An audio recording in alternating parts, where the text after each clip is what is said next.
श्री कृष्ण गोविंद हरे मुरारी, हे नाथ नारायण वासुदेव।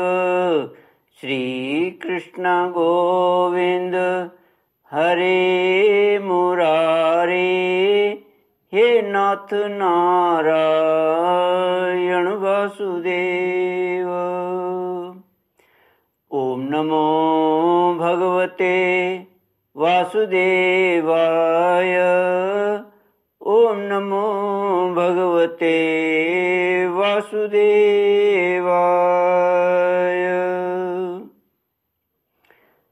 कृष्णाय वासुदेवाय हरये परमात्मने प्रणत क्लेशनाशाय गोविंदाय नमो नमः।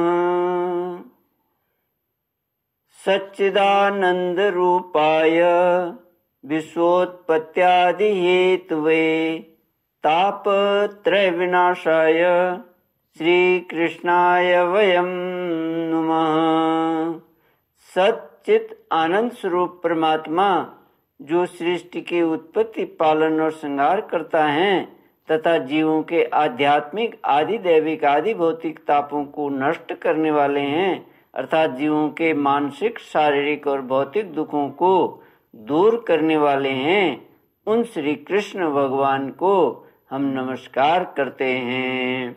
श्री कृष्ण गोविंद हरे मुरारी, हे नाथ नारायण वासुदेव।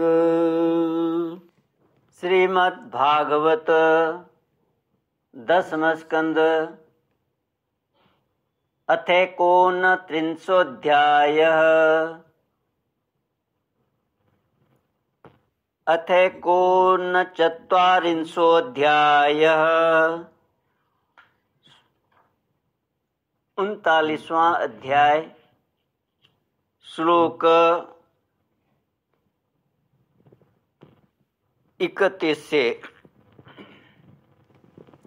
श्री शुक उवाच एवं ब्रुवाणा विरहातुराभृंशं व्रजस्त्रिय कृष्ण विषक्त मानसाः वृषज्य लज्जां रुरुदुस्म सुस्वरं गोविंद दामोदर माधवेति।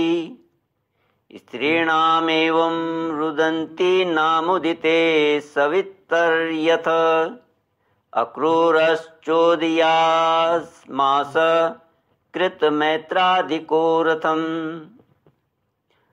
श्री सुखदेव जी कहते हैं, परीक्षित, गोपियां वाणी से तो इस प्रकार कह रही थीं, परंतु उनका एक एक मनोभाव भगवान श्री कृष्ण का स्पर्श, उनका आलिंगन कर रहा था। वे विरह की संभावना से अत्यंत व्याकुल हो गईं और लाज छोड़कर हे गोविंद, हे दामोदर, हे माधव, इस प्रकार ऊंची आवाज से पुकार पुकार कर सुललित स्वर से रोने लगीं। गोपियां इस प्रकार रो रही थीं। रोते रोते सारी रात बीत गई। सूर्योदय हुआ। अक्रूर जी संध्या वंदन आदि नित्य कर्मों से निवृत्त होकर रथ पर सवार हुए और उसे हाँक ले चले। नंद बाबा आदि गोपों ने भी दूध, दही, मक्खन, घी आदि से भरे मटके और भेंट की बहुत सी सामग्रियां ले लीं तथा वे छकड़ों पर चढ़कर उनके पीछे पीछे चले। इसी समय अनुराग के रंग में रंगी हुई गोपियां अपने प्राण प्यारे श्री कृष्ण के पास गईं और उनकी चितवन, मुस्कान आदि निरख कर कुछ कुछ सुखी हुई। अब वे अपने प्रियतम श्याम सुंदर से कुछ संदेश पाने की आकांक्षा से वहीं खड़ी हो गईं। यदुवंश शिरोमणि भगवान श्री कृष्ण ने देखा कि मेरे मथुरा जाने से गोपियों के हृदय में बड़ी जलन हो रही है, वे संतप्त हो रही हैं। तब उन्होंने दूत के द्वारा मैं आऊँगा यह प्रेम संदेश भेजकर उन्हें धीरज बंधवाया। गोपियों को जब तक रथ की ध्वजा और पहियों से उड़ती हुई धूल दिखती रही, तब तक उनके शरीर चित्रलिखित से वहीं ज्यों के त्यों खड़े रहे, परंतु उन्होंने अपना चित्त तो मनमोहन प्राण वल्लभ श्री कृष्ण के साथ ही भेज दिया था। अभी उनके मन में आशा थी कि शायद श्री कृष्ण कुछ दूर जाकर लौट आएं, परंतु जब नहीं लौटे तब वे निराश हो गईं और अपने अपने घर चली आईं। परीक्षित, वे रात दिन अपनी प्यारे श्याम सुंदर की लीलाओं का गान करती रहीं और इस प्रकार अपने शोक संताप को हल्का करती। परीक्षित, इधर भगवान श्री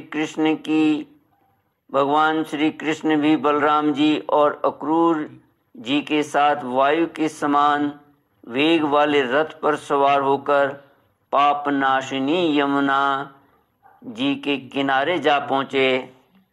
वहाँ उन लोगों ने हाथ मुंह धोकर यमुना जी का मरकत मणि के समान नीला और अमृत के समान मीठा जल पिया। इसके बाद बलराम जी के साथ भगवान वृक्षों के झुरमुट में खड़े रथ पर सवार हो गए। अक्रूर जी ने दोनों भाइयों को रथ पर बैठाकर उनसे आज्ञा ली और यमुना जी के कुंड अनंत तीर्थ या ब्रह्महृद पर आकर वे विधि पूर्वक स्नान करने लगे। उस कुंड में स्नान करने के बाद वे जल में डुबकी लगाकर गायत्री का जप करने लगे। उसी समय जल के भीतर अक्रूर जी ने देखा कि श्री कृष्ण और बलराम दोनों भाई एक साथ ही बैठे हुए हैं। अब उनके मन में यह शंका हुई कि वसुदेव जी के पुत्रों को तो मैं रथ पर बैठा आया हूँ, अब वे यहाँ जल में कैसे आ गए?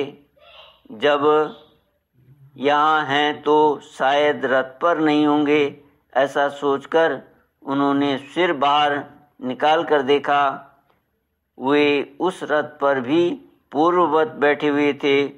उन्होंने यह सोचकर कि मैंने उन्हें जो जल में देखा था वह भ्रम ही रहा होगा, फिर डुबकी लगाई।